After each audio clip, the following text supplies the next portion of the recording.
repercutindo ainda os atos desse domingo, Dia do Trabalho, ao redor do país. O pré-candidato à presidência pelo PDT, Ciro Gomes, participou ontem de um evento em Brasília em homenagem a Leonel Brizola.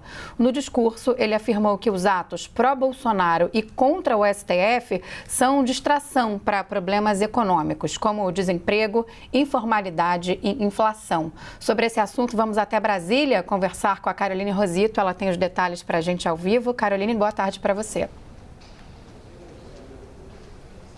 Oi, Paula. Boa tarde para você, boa tarde a todos. O pré-candidato à presidência, Ciro Gomes, disse que a reforma trabalhista, você estava citando sobre ela, que foi aprovada na gestão do ex-presidente Michel Temer, trouxe atualizações necessárias, mas disse ainda que a medida aproveitou para praticar o que ele classificou como golpes contra o trabalhador e também contra os sindicatos. Ciro Gomes participou de um evento em comemoração ao Dia do Trabalho, na sede do PDT aqui em Brasília, neste domingo. E sobre o presidente Jair Bolsonaro, ele disse que o presidente faz de tudo para desviar a percepção, a atenção da população sobre assuntos que, na avaliação dele, o presidente deveria responder, em relação a problemas como a própria questão da alta da inflação, também o desemprego, a inadimplência que atinge cerca de 65 milhões de brasileiros e também os empregos informais. Nas palavras de Ciro Gomes, ele disse que o fantasma do passado, que é a inflação, está de volta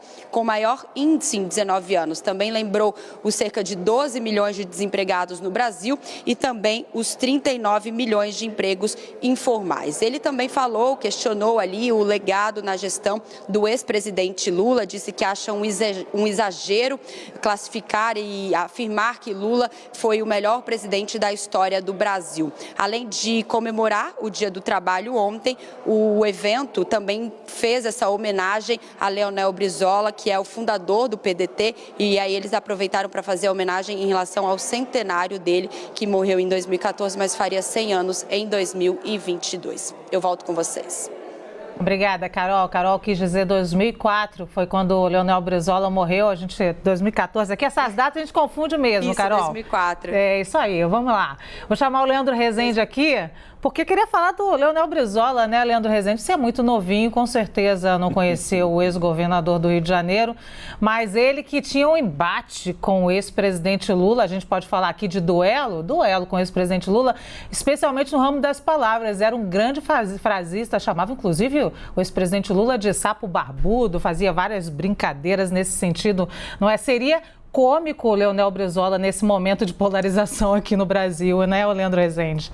É isso, Lu, eu não tive idade para acompanhar o governo do Brizola, mas a gente compensa estudando, Tem que correr atrás de alguma maneira para poder embasar, até para poder traçar paralelos. A nossa história, ela acaba sempre voltando em alguma medida, e o Brizola, de fato, tinha isso de chamar o Lula de sapo barbudo, mas acabou sendo vice do Lula em 98, depois ele, em 2002, no primeiro turno, apoia o Ciro Gomes, depois eles brigam ali antes das eleições e acaba o Brizola sai desse apoio do Ciro Gomes, que também concorreu à presidência em 2002. Enfim, o que o PDT está fazendo especificamente é tentar procurar uma raiz histórica e apresentar o Ciro Gomes como um herdeiro do brizolismo. Isso pode ter um efeito positivo, a gente sabe que o Leonel Brizola deixou vários seguidores, o brizolismo é ainda algo que é comentado, o Brizola é um político que fez história, então esse centenário é mais um esforço do PDT no sentido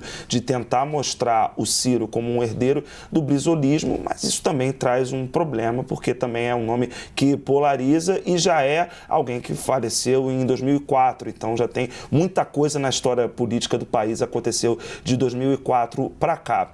O que é importante da gente tentar destacar, que o PDT, embora tenha a candidatura do Ciro Gomes como a terceiro lugar, muito consolidado ali atrás do ex-presidente Lula e do presidente Jair Bolsonaro, o PDT não consegue ampliar o seu arco de alianças. A gente viu na semana passada Ciro Gomes e o presidente do PDT, Carlos Lupe, fazendo alguns movimentos. A gente contou aqui no Visão CNN, ao longo da programação da CNN Brasil, o PDT tentando fazer alguns movimentos para chegar ali perto, por exemplo, do União Brasil, partido que está saindo da composição da chamada Terceira Via, que tem também MDB, Cidadania e PSDB. União Brasil, o O Luciano Bivar, inclusive, me disse que conversou com o Ciro Gomes, mas ele enxerga, o Luciano Bivar, do União Brasil, que é muito difícil do União apoiar o Ciro Gomes por divergências que eles têm na visão econômica dos problemas brasileiros. Então, o Ciro está certo, o Brasil tem vários problemas econômicos, mas a forma com que ele quer resolver esses problemas, e o Ciro coloca bem, apresenta sempre as suas propostas, o Luciano Bivar reconheceu isso, lembrou que o Ciro foi ministro da Fazenda e lembrou que se trata de um cara bom de números, foi isso que me disse o Luciano Bivar, só que a visão do mundo do Ciro é o que afasta pelo menos o União Brasil de apoiá-lo no primeiro turno e ajudar o PDT a ampliar o seu arco de alianças. Se o PT tem essa dificuldade, como a gente falou agora há pouco, o PT vai receber amanhã o apoio formal do Solidariedade, que é um partido que a gente pode colocar no espectro político da centro-direita, o PDT tem ainda mais. O PDT não conseguiu trazer nenhum grande partido ainda para apoiar a candidatura do Ciro Gomes e isso certamente é um complicador para o Ciro tentar se aproximar do ex-presidente Lula e tentar romper essa polarização aí do Lula com o presidente Jair Bolsonaro.